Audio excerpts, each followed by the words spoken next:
3202. Committee will come to order. The Assad Regime Anti-Normalization Act of 2023 bill was circulated in advance. Clerk shall designate the bill. H.R. 3202, to prohibit any official action to recognize or normalize relations with any government of Syria that is led by Bashar al-Assad. Without objection, first reading the bill is dispensed with. The bill is considered read and open to amendment. At any point, is there any discussion on the bill? Mr. Wilson is recognized. Chairman, I have a parliamentary inquiry. Gentleman is recognized. Is it in order to consider a bill that hasn't been noticed for at a hearing? Is it in order to consider a bill for markup that's never been noticed for a hearing? That was only introduced last week, that isn't even available on congress.gov as of this hearing? Is that in order? Did we notice the bill? We noticed Mr. Wilson's bill, which was introduced When? last week. No. Mr. Wilson had a hearing on Syria. And the subcommittee held a hearing on Syria. Subcommittee had a hearing on this issue, and the bill was noticed previously. The bill was only introduced last week, and the text isn't even available on congress.gov. We circulated the text in advance, and it's on our... Text has been circulated in advance, and it's on our website. And we've complied with all... But your point's well taken. I move that the bill be withdrawn in accordance with the rules because it doesn't conform to the rules. The chairman has asked that Republican members not offer amendments to Republican bills, and when Republican bills aren't even available to be noticed for hearings, we can't even have a discussion about the bill. The subcommittee had... And then we're Subcommittee had a hearing on this. they couldn't have had a hearing on the bill because the bill just got dropped. There was a hearing on the subject. There was a hearing on the subject matter. The bill was introduced and has been noticed. Chair recognizes Mr. Wilson. I asked the chairman to make a ruling as to whether the bill is considered in order. I rule that it is in order and complies with committee rules. Mr. Wilson is recognized. Thank you very much, Chairman Mike McCall and Ranking Member Greg Meeks. I'm grateful to support several of these bipartisan measures before us today, and I'm particularly grateful for the inclusion of the Bipartisan Assad Regime Anti-Normalization Act of 2023, which is H.R. 3202. For 12 years, the Assad regime has been backed by war criminal Putin and the regime in Tehran, and has committed unthinkable atrocities of using chemical weapons against the Syrian people.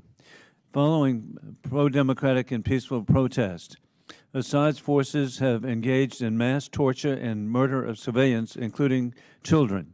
Over 500,000 people have been brutally murdered by this regime and counting.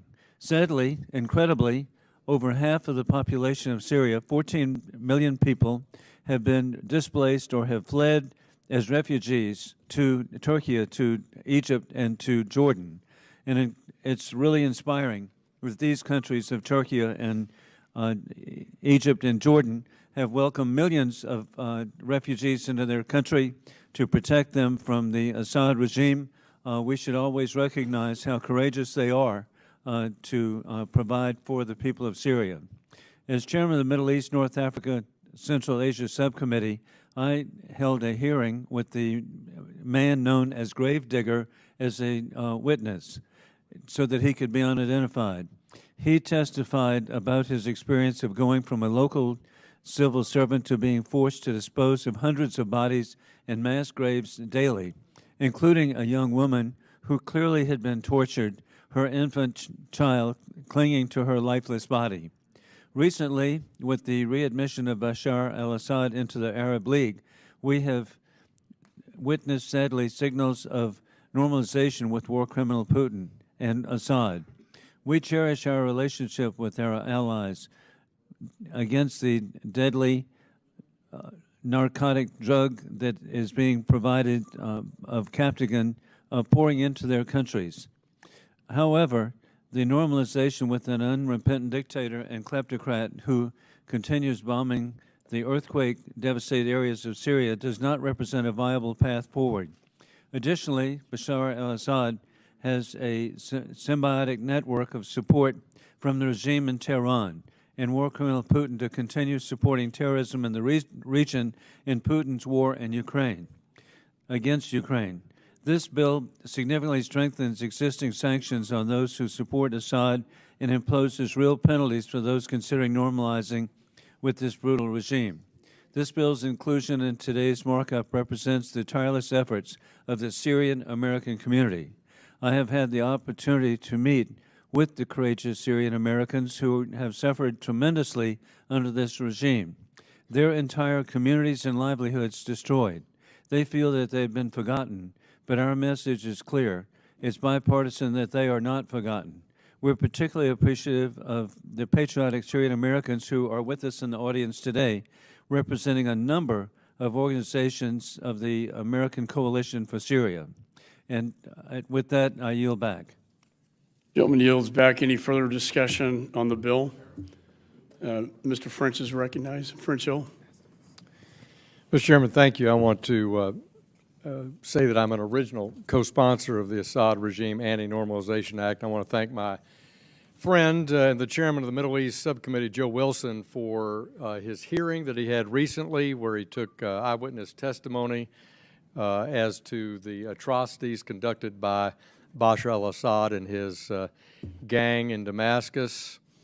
I want to appreciate his steady hand at overseeing what's happened in the past 12 years in Syria and communicating to the American people what has been the result of Assad's brutal promise to his own citizens in 2011, 2012, when he said, Assad or burn the country. And he has certainly burned the country and will, I hope, pay the price through the UN mechanism for war crimes, for what's taken there. And I hope that the American people understand that his co-conspirators include Iran and Russia in propping up this regime, and that in no way should the Arab nations seek to normalize relations with Assad. It's a huge mistake. It's a diplomatic mistake. And they clearly never learned President Reagan's admonition of trust but verify, because they have invited Assad to the Arab League meeting and now to the next COP meeting with no preconditions, Mr. Chairman. There are no preconditions. And so this mass murderer who has disrupted the entire Middle East region, put Lebanon at risk, been a partner with Iran, the arch enemy of the Gulf states, is paying no price and is committed to no concrete change as to the conduct of his operation. Then, to put salt in the wound, Mr. Chairman, Assad, his relatives, the army, are poisoning the Gulf by exporting Captagon drug, billions of dollars worth,